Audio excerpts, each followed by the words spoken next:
rehetra ny ilain'ny vahoaka anao androany. We pray, Lord, you will meet all of us at the point of our needs. Ary minjo efa eo aminay anao eo amin'ny zavatra ilainay. Lord, our greatest need for the hour Ary zavatra tena ilaina indrindra amin'izao oro zao is an encounter with you, Lord. dia ny iona aminao Andriamanitra. Precious Lord Jesus. Jesosy makasitraka izay. In Jesus' name we pray this Amin'ny morning. anaran'i Jesosy no fanazavako izany. And the Church of the Living God in Madagascar say, Ary fiangonana eto Madagasikara anao hoe somebody say amen. manao fa amen. You be seated. Toerana ary One vetivety. more time again. Ray mandeha indray. I don't know. Tsy fantatro a. We are still working on the service for this Sunday. Mbola miasantsika eo amin'izao fivorian'androany zao a. So maybe this may be, Angamba. I don't know yet, maybe Tsy haiko fa angamba. this may be my last service. Angamba ho iaho mety ity ny toroteniko farany ao amin'ity But convention ity. if it is not, you will see me again in the evening. Fa raha ohatra ka tsy a dia mbola hitanareo tindray androany hariva. Whichever way it is, Fa na inona na inona tranga I want to say it has been a blessing to be in Madagascar. tiako ny milaza aminareo fa fitahina lehibe ho any tonga teto Madagasikara. Madagascar, I love you. Madagasikara tiako ianareo. You are such a lovely people. Nareo tena feno fitiavana. You are such a lovely bride. Ianareo tena ampakarina feno fitiavana. I love Madagascar. Tiako Madagasikara. I love your climate. Tiako ianao ny toetrandro ety aminareo tiako. Your climate feels like Europe. Ny toetrandronareo tahaka ny any Europa. Cold, beautiful climate. Ary mangatsiatsika mahafinaritra. So in Madagascar, you don't have to battle with sweat. Zany anareo tsy hoe tsemboka lava foana ty Madagasikara. So we appreciate all the good things in Madagascar, the food. Ny sakafonareo moa dia tsy hita olona zay ny tsara loatra. Your food is wonderful. Ny sakafonareo tena mafilotra. Your food is organic. Ny sakafonareo tena natoraly. No fertilizer. Hitanao tsy isy hoe ino moa le zezika And most especially, zezika I simika love your coffee. Tiako ny kafe anareo. Madagascar coffee. Madagasikara, kofi I want to Madagasikara. thank Sister Simon. Misaotra betsaka Madame Sylvain. Please, after this meeting, I will need one more cup of coffee. Madagascar Nangavy coffee. rehefa tapitra ny toriteny mba ame kafe indray mandeha indray aho. It's a great coffee. Tena tsara le kafe God bless anareo. me, sister. We appreciate you. Makasitraka mamao misaotra betsaka. We thank you for the labors of love behind the scenes. Misaotra betsaka fa miasa amin'ny fitiavana ao an-damosy ny pasteur One Sylvain. more, I want to appreciate my comrades, my fellow ministers. Ary miaraba anareo pasteur rehetra zay tonga eto a. I love you very much. Tena tiako ianareo pasteur rehetra. We will stand for this inspiration. Mijoro eo amin'izao aingam-panahy zao. I'm praying for you. Vavaka ho anareo aho. God will bless you. Ny tompony hita anareo. You will not labor in vain. Aoka naranao tsy asa tany maina. Believe that God will bless you Fa ny tompo hita anareo ampisy for the vokatra. work you are doing Ny amin'ny asa izay ataonareo. under such difficult times. Na dia sarotra zao fotoana misy antsika zao. I know many of you are using your own resources Indraindray ianareo dia nareo pasteur mihitsy mamoaka vola posy just to help a soul. mba hanampy ireo fanahy. You don't have to do this. Angamba tsy tokony ataonareo zany. This is the bride of Jesus. Jesosy Kristy ane no apakarin Jesosy reo e. How much you love Jesus. Fa zany midika efa matonao mamoaka vola dia tianao ny apakary. And you love the bride of Jesus. Tianao ny apakarin Jesosy Kristy. Honestly, I feel for you. Amin'ny foko rehetra tena falo aminony aminareo. I believe God will bless you Ary tremendously. mangataka mba ny tompony tanareo avy zato hetra. And I want to encourage all of you. Ary za koa paherenareo mpino rehetra. You have to appreciate your pastors. Akasitrao ny pasteur anao. And these pastors are doing all that they can Ireo pasteur dia manao ny antso zavatra. under very difficult conditions Ao anatina zavatsarotra tena miatra manaina. just to bring you to Jesus. Mba hitondra anao eo amin'ny Jesosy. You have to really appreciate them. Mila tena kasitrahanao reo pasteur reo. You have to support them Mila tohananao reo pasteur reo. in your own little way. Amin'izay fomba azonao atao. When you support them, Rehefa tohananao ny pasteur you are supporting Jesus dia Christ. manohana an Jesosy ianao zay. You are supporting Brother Branham. Dia manohana ny ranamy ianao zay. God will bless you. Tompany etahanao mino aho. Praise the name of the Lord. Voninahitra ny eo So an'Andriamanitra. we are thankful for this morning. Misaotra betsaka amin'izao maraina izao a.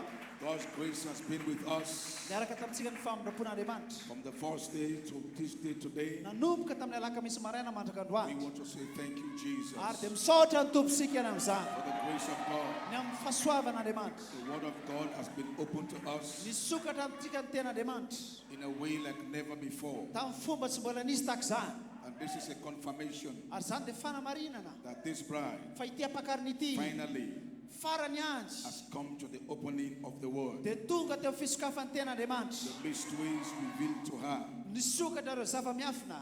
So right now it's going home time. No zany amin'ny fotoana mihitsy tsika zao Praise the name of the Lord. voninahitra ny eo an'Andriamanitra. So thank you very much. Take your Bibles quickly. misaotra betsaka raisoary baibolinao a So I just came this morning tonga androany maraina to bring some things forth to you. hitondra zavatra ho anao indray a I trust the Lord that God himself will bless it. ary mino aho fa ny tompany hitahanareo. Amen and amen. Amen. So turn with me this morning to Revelation chapter 5. Apokalipsy toko fadimy no vakitsika Read from verse 1 nomboka amin'ny andiny voalohany a out of verse 7. hatramin'ny fafito. And I saw in the right hand of him that sat on the throne a book written within, and on the back side sealed with 7 seals. Ary hitako fa indrisy boky voasoratra tao anatin'izy teo voany voapetaka mafy tamin'ny tomboka se fito. And I saw a strong angel proclaiming with a loud voice, who is worthy to open the book and to loose the seals thereof. Ary hitako fa indrisy anjely mahery ny antso tamin'ny femaheriny manao hoe iza no mendrika hanokatra ny boky sy hamaha ny tomboka se. And no man in heaven, nor in earth, neither under the earth, was able to open the book, neither to look thereon. Ary tsy nisy tany ambony tany an-danitra na tetỳ tany na tany ambany tany na sokatra ny boky na nahajery azy. And I wept much. Ary because no tomany man mafy was aho found worthy to open and to read the book, satria tsy nisy hita mendrika hanokatra ny boky na hijery azy. neither to look thereon. Eny fa na hijery fotsiny azy. And one of the elders said unto me, weep not. Ary olona anankiray tamin'ny olona tena amiko hoe aza mitoma. Behold, the Lion of the tribe of Judah, Ny lion Juda, the root of David, ny solofiny Davida, hath prevailed to open the book and to loose 7 seals thereof. no efa naharesika hanokatra ny boky sy hamaha ny tomboka se fito. And I beheld, and lo, in the midst of the throne and of the 4 beasts, and in the midst of the elders stood the Lamb, Ary hitako fa indro izy teo foany seza fiandianana sy zava-mananana efatra teo foany as it zanak'olona. had been slain, Nisy zanak'ondry taka rehefa voavory. having 7 horns and 7 eyes, Tandroka fito sy maso fito. which are the 7 spirits of God sent forth into all the earth. Dia ny fanahy fiton'Andriamanitra ny rana akany amin'ny tany rehetra. And he came and took the book out of the right hand of him that sat on the throne. Ary tonga izy ka nandray ny boky teo tanakavanana ilay mipetraka amin'ny seza fiandriana. Revelation chapter 10, Apokalipsy toko fafolo.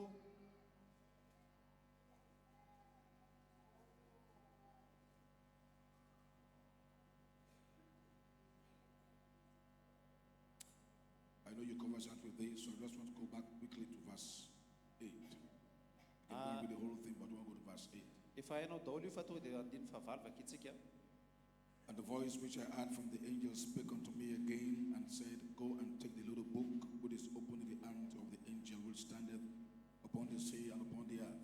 Ary le feo zay fareko avy tany an-danitra dia teny tamiko indray mandehana raiso ilay boky mivelatra eo an-tanany anjely mitsangana ambony ranomasina sy eo ambony tany.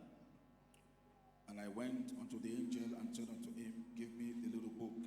Ary nakany amin'ny anjelaka anao tamin'ny meo ahy ny boky kely iny. And he said unto me, Take it and eat it up, Ary hoy izy tamiko raiso ka hano avokoa. and it shall make thy belly bitter, but it shall be in thy mouth sweet as honey. Ary ampangidy ny kibinao izy nefa mbavanao dia mamy tahaka ny tate. And I took the little book out of the angel's hand and ate it up. Dia noraisiko ilay boky kely teny an-tanany anjely ka nohaniko avokoa. And it was in my mouth sweet as honey, and as soon as I had eaten it, my belly was bitter. Ary mbola teo am-bavako zany dia mamy tahaka ny tantely kanjo noho ny voateliko dia nangidy ny kiboko. And he said unto me, Thou must prophesy again before many peoples, nations, and tongues, and kings. Ary nisy nilaza tamiko hoe tsy maintsy mamina ny indray ianao amin'ny olona maro sy ny firenena maro sy ny fiteny maro ary ny mpanjaka maro. So that is your promise, Zay zany le teny fikasana ho anao. that you must prophesy again. Tsy maintsy maminany indray mandeha indray ianao. Then my last scripture is Hebrews chapter 7. Ary Hebreo toko fafito. Hebrews chapter 7, Hebreo toko fafito. from verse 1 down to verse 3. Avy any amin'ny andininy voalohany. For this Melkizedek, king of Salem, priest of the Most High God, who met Abraham returning from the slaughter of the kings and blessed him. Fa io Melkizedeka io zay mpanjaka ny Salema sy mpizoron'Andriamanitra avy indrindra ilay nitsenany Abrahama rehefa avy niverina nandresiny mpanjaka maro izy ka nitsodrano azy. So I want you to put attention on them. Where the scripture wrote it, Abraham met Melchizedek after he came from the slaughter of the 5 kings. Izintsika mihitsy zany androany io soratra masina io hoe Abrahama dia niona tamin'ny Melkizedeka rehefa avy nandresy ireo mpanjaka maro izy. That means Abraham met Melchizedek after he had overcome. Zany no midika fa niona tamin'ny Melkizedeka Abrahama rehefa avy nandresy.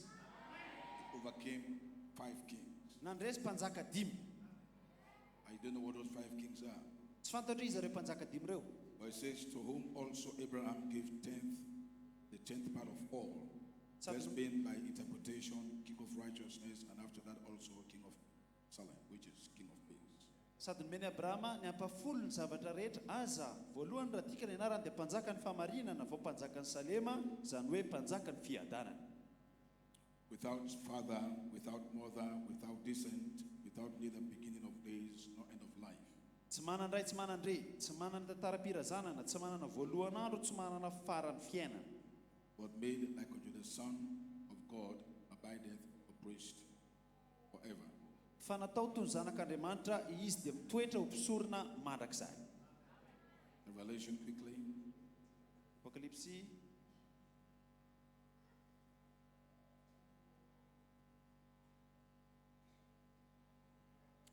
2:7.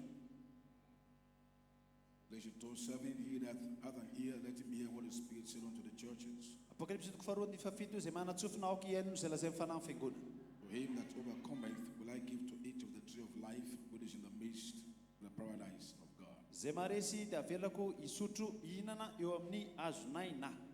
You see that? Mazo toerana So ianao. this morning for a little title, Zany amin'ny androany ho an'ny lohatenintsika, the overcomer bride. ny ampakarina avy nandresy. I would just like you to tell somebody next to you that Zany- you are the overcomer bride. Mitodianao eo amin'ny akaikinao dia lazao izy ianao ilay ampakarina avy nandresy. This is not just bride. Tsy ampakarina tsotra fotsiny a, Because there are brides, bride. satria misy ampakarina ao anatin'ny ampakarina. Churches. Ny ampakarina dia ampakarina fa ny fiangonana dia fiangonana. But there is one bride coming. Fa misy ampakarina iray ho avy. It has mechanics and dynamics together. Zay mahatonga ny mekanika sy ny dinamika hiaraka. So the overcomer bride. Ireo ampakarina avy nandresy a, So I want to talk to that overcomer bride for a few minutes. hiresaka momba an'izay ao anatin'ny minitra vitsy. Not the bride in the message, the overcomer bride in Madagascar. Tsy hoe ampakarina anatin'ny afatra fa ampakarina mpandresy. So this morning, you are the overcomer bride. Ianao va ilay mpandresy androany maraina? May be seated. Azo toerana aloha. So we know this season, the scripture says, Zany amin'izao vanim-potoana izao soratra masina dia milaza, if we are to eat of the tree of life, raha mihinana amin'ny hazonaina ianao a, to live forever, dia ho velona mandrakizay. there is one condition. Inona ny fepetra? The condition is you must overcome. Raha tianao ny hihinana ny hazonaina dia mila mandresy ianao aloha. So it is the overcomer Mpandresy aloha ianao, that has a right dia zay vao manana zo to eat of the tree of life. mihinana amin'ny hazonaina. Can somebody say Manava hallelujah? haleluya raha marina zany. We know Adam, Adama, they will see that. azo toerana, Genesis ao amin'ny Genesisy a, was supposed to eat of that tree. Adama dia tokony hihinana ny hazonaina. And I want you to understand this inspiration this morning. Zay no tiako azonareo androany maraina.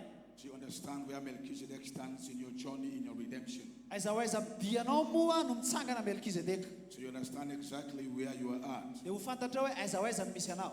That Melchizedek Io Melkizedeka io, is your last and final promise. io ilay teny fikasana farany ho anao. But that promise Io teny fikasana io a, to meet Melchizedek this season hoe hiona Melkizedeka amin'izao vanim-potoana izao a, is to the overcomer. dia ho an'ireo mpandresy irery any. Can somebody say amen? Manava amen. But already you are already an overcomer already. Efa mpandresy sady venao andro azy. So now listen to the passageway. Eno tsara ary. This is called the volume of the book. Za ao anatin'ilay boky a, Before Elohim, talohan'ny Elohim, before the beginning, talohan'ny fiandohana, there was Elohim dia nisy Elohim aloha, and his attributes. ary sy ny toetrany. They be seated. Mazo toerana dia eno tsara. That was your journey to time. Zany le dianao nakaty amin'ny fotoana. Your journey on your way to be looped. Tamin'ilay anao hosedraina anatin'ilay fotoana. We spoke about looping here yesterday morning. Tadidinao ve ilay resaka lopinina omaly ilay fotoana mihodinkodina. That it is not a doctrine. Zany tsy fotom-pampianarana akory ny lopinina, It is a state of your life. fa zavatra lalovanao amin'ny fiainanao zany. It is a place where God expects you to fulfill purpose. Eo indrindra na anantenan'Andriamanitra anao anatanteraka ny sitrapony. The other name for it is called a place of trying. Satria izay natao hoe toeram-pisedrana. When God tries you with time, Rehefa misedra anao amin'ny fotoana Andriamanitra, Do you understand that? Azonareo ve ilay izy. So we know what we said yesterday morning. Fantatrao zay lazaiko omaly a. Ram said time itself is a loop. Ozy izy raha labanama ny fotoana dia karazana boucle anankiray. I am not good at giving quotes, but just to help you understand. Za tsy mila maka citation za fa efa azonao za. Ram said in perfection. Ora labranama anatin'le fataterahana. He was trying to explain about eternity. Manazava ny mandrakizay ny mpaminany ao. That eternity is actually a circle. Ny mandrakizay ozy izy dia faribolana anankiray. An unending circle. Zany hoe faribolana tsy mety tapitra. A circle has no beginning and has no end. Io faribolana izy tsisy fiandohana, tsisy fiafarana. Ram also called a circle. Ora labranama le faribolana. Or he also called eternity continuity. Na hoe le mandrakizay mitohy foana. A marriage and divorce. Ao anatin'ny fanambadiana sy fisara-panambadiana. So what we call eternity Inona zany natao hoe mandrakizay? also means continuity. Zany hoe mitohy foana zany. So anything that does not have continuity Raha misy zavatra zany tsy mitohy cannot have eternal life. dia tsy mandrakizay zany izy. So the life that God wanted Adam to live Ny fiainana tian'Andriamanitra iainany Adama was a life of continuity. dia fiainana mitohy lalandava. And so that continuity was broken. Ary io fitohizana io dia vaky, tapaka. And Adam's time of life was broken. No zany ny fotoana ny aina ho an'ny Adama dia bloqué teo. Ram said the lifeline was broken. Zany hoe le tohy ny aina dia tapaka tamin'ny Adama. And the timeline was broken. Ary tapaka ny fotoana ho an'ny Adama.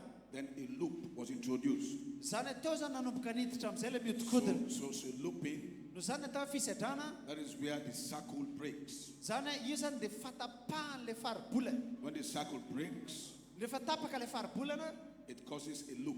dia lasa lopinina le izy. So that loop now became time. Lasa fotoana amin'izay zany le izy. So the reality was, Zany hoe ny tena marina dia if Adam had not sinned, raha ohatra Andriamanitra Adama tsy nanota he was supposed to be in a state of continuity. dia tokony miaina mandrakizay foana i Adama. And once he stayed in a state of continuity with God, Miaina mandrakizay niaraka tamin'Andriamanitra he wouldn't die. dia tsy ho faty mihitsy izy novenana He vy. was supposed to stay in continuity with God. Tokony mijanona niaraka tamin'Andriamanitra foana zany i Adama. But God told him Fa Andriamanitra niteny tamin'ny Adama to hoe keep this continuity, io zavatra mihodinkodina you must faribolana not io eat of this tree. dia mila mihinana an'le azonaina aloha ianao. If you eat this tree, Raha mihinana ny azonaina ianao a you will break the continuity of fellowship between me and you. You will break continuity. If you eat of this tree of knowledge of good and evil, azafady raha mihinana an'le fahalalana ny tsara sy ny ratsy ianao a dia ho tapaka ilay mandrakizay. you will break the continuity Ho tapaka ilay mandrakizay of our fellowship. amin'ilay fifandraisantsika sy ianao. That's what we call sin. Zay natsoina hoe fahotana. The devil came and he tempted Adam. Tonga nefa ny devoly dia nizaha toetra ny Adama And Adam nakafanahy sinned. hoe nanota izy. And Adam was no longer in continuity with God. Nomboka teo zany Adama dia tsy mandrakizay niaraka tamin'Andriamanitra intsony. There was a separation. Nisy fisarahana tao. There was a break. Nisy favakisana. A loop was formed. Dia tonga amin'izay le fotoana mihodinkodina. That now became time. Lasa fotoana le resaka. And that's the time under which we are subjected now. Zay le fotoana iainanao ankehitriny. Because before this time came that we are now under, Taloha ny fotoana iainantsika zao a and that was under eternity. dia mandrakizay aloha nisy. And somebody say, mention that church. Manava amen amin'izany fiangonana. That's how loop came in. Zay mahatonga an'le resaka lopinina. Mom said loop was introduced because of sin. Ora labranama ny lopinina dia nony amin'ny fahotana. But God in his mind wanted all of us to fall. Kanefa Andriamanitra tao amin'ny fisainany dia navela ny anjera isika rehetra. Because my brother revealed to us the redemption story. Satria raha labranama dia manambara ny amin'ny fanavotana. God wanted to be a redeemer. Andriamanitra te ho mpanavitra ho anao. He wanted to be a healer. Andriamanitra te ho mpanasitrana anao. And the only way he can be a redeemer, Ny fomba tokana anaovany an'izany except he brings a man back that had fallen. dia mamerina anao avy any amin'ny fahalavona izy. So the structures must be in place Mila napetraka zany zay rindrina andamin'izany to allow a fall. mba hatonga anao hienjera aty ambony tany. But God was very mindful Fa Andriamanitra nefa dia efa nieritreritra anao of his character. satria toetrany ianao. He does not want to be involved in that fall. Hoe ianao dia mila mienjera aloha. Let me say that again. Avelao hiteny indray mandeha. God himself wanted a fall. Andriamanitra mihitsy no nandamina anao mba hienjera. But his character Fa ny toetran'Andriamanitra, will not allow him to be actively involved in that fall. ny toetran'Andriamanitra dia tsy hamelan'Andriamanitra hienjera zany. So the only thing he could do Ny zavatra azony natao a is to put a structure in place. dia nametraka rindran-damina be dehibe izy. But in his foreknowledge, Fa tao anatin'ny fisainany he knows that structure. dia fantany reo rindran-damina Man reo will fail through that sculpture. hoe ahoana ny atonga antsika hienjera. One of the structures, Ny rindran-damina he made sure Adam bypassed the theophany. dia navela ny Adama hiala ny That's teofania. number one. Ray izay. Number two, Faharoa he put Adam in a body. dia napetrany tanatina vatana iray Adama. That's an immortal body, Vatana mety maty. not eternal. Tsy mandrakizay io vatana io. That body came from the earth. Avy amin'ny tany io vatana io. So it was not a body of the flesh of the world. Zany hoe tsy vatany ten'Andriamanitra zany io. His body was different from the body of Jesus. Vatana tsy mitovy amin'ny vatany Jesosy. Now listen close. Eno tsara azy. So you understand where Melkizedek comes in.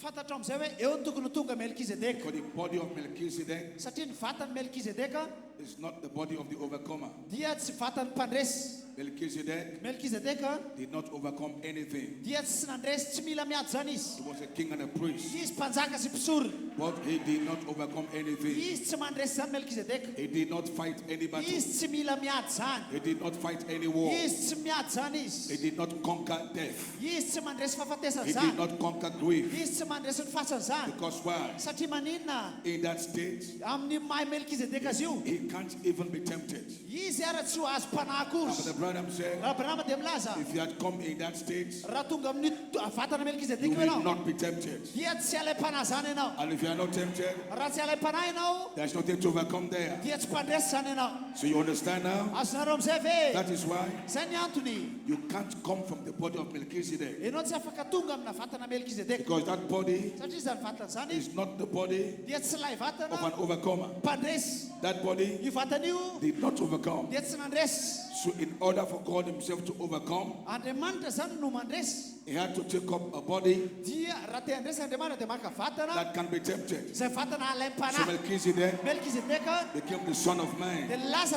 zanak'olombelona. He came the flesh of the world. Lasa nofo tean'Andriamanitra. A body Vatana that was a little lower zay ambanimbany kokoa. than that of Melchizedek. Ary Melkizedeka io. A body of blood and water.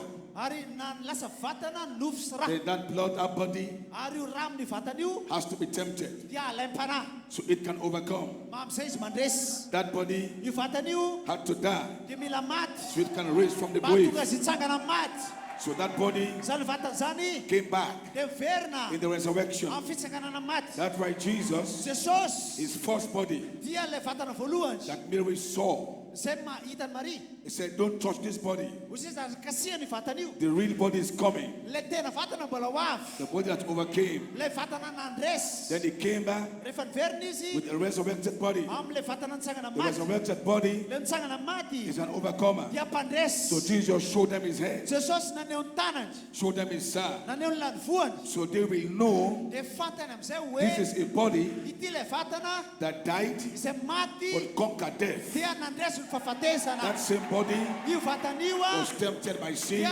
nalaim-panahy tamin'ny ota but it overcame fa sin. nandresy ny ota. Can somebody say amen? Manao amen. Can somebody say amen? Manao amen. Now Jesus Jesosy was doing that for you. dia nanao an'izany ho anao. He overcame for you. Nandresy ho anao. So your attributes Ianao toetra in n'Andriamanitra. Melchizedek Tao Melkizedeka had to find its way dia nila nitady lalana into the Son of Man. makany amin'ny zanak'olona. When Jesus Christ overcame, Rehefa nandresy Jesosy you dia overcame. mandresy ianao. When Jesus Christ died, Rehefa maty Jesosy you dia died. maty ianao. But Jesus rose again Rehefa nitsangana maty Jesosy to conquer death, mba handresy to fahafatesana. prove Manaprofo that death fa ny can be fahafatesana conquered. dia He resy rose again. dia nitsangana So the izy resurrection makany amin'ny tsy mety maty. is the proof, Proof zany is the token famantarana that death fa ny fahafatesana can be dia conquered. azoresena.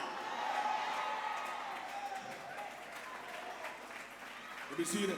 Mazo toe So that body io vatana io a of the Son of Man zanak'olona now has to ascend in heaven. dia mila sanatra any So an-danitra for the 40 days in the resurrection, amin'ilay makany amin'ny that fitsanganana is maty. why it is called resurrection. Zay mahatonga azy hoe fitsanganana maty. Because the greatest enemy of all the ages Satria ny fahavalogoavana indrindra dia has been death.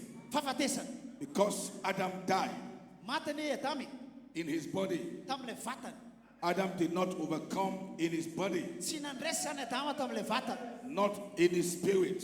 Because the spirit in Adam was the spirit of God.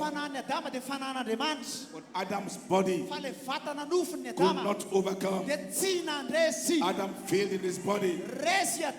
So God gave you another body. It's called the body of Jesus Christ. And the body of Jesus Christ is the body of the church. The body of the church is that body that overcame. That body that was tempted but cannot sin. That body that was sick and can be healed. That body that died and rose again. That's the body of the overcomer. Let somebody shout hallelujah. So therefore, that body is the proof of the Easter seal. That death that could hold men in the tomb, in the grave. Samson, Moses, all these great men. Death held them back in the grave.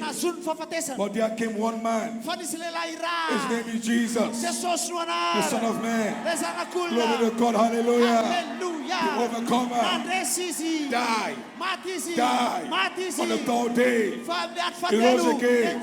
He said, now I have the keys of death, and because I live, you shall live also. The Easter seal was broken. The Easter seal was broken, and that Easter seal made a way for the seventh seal, and the seventh seal made a way for the token, for the seventh spirit to come back to you. I say it again, the Easter seal made a way for the seventh seal, and the seventh seal made a way for the seventh spirit, and the seventh spirit. I hear this morning, let somebody shout hallelujah. Tell somebody, say you are the overcomer bride. Tell somebody that.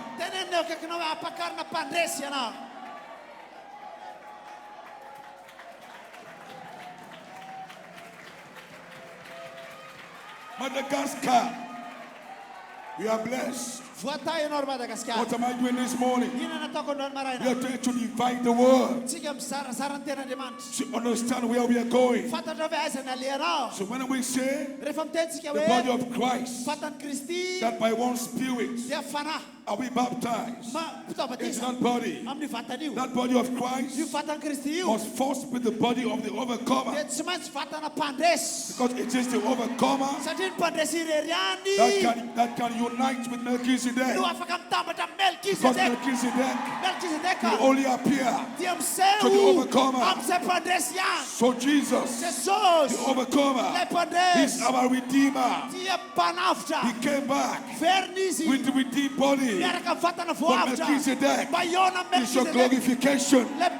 Melkizedek is your glorified state.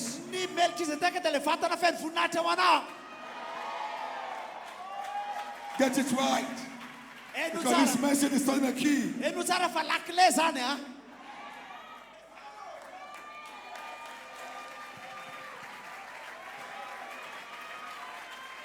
So therefore, we can't actually put a claim on Melkizedek except we are part of the redeemed body.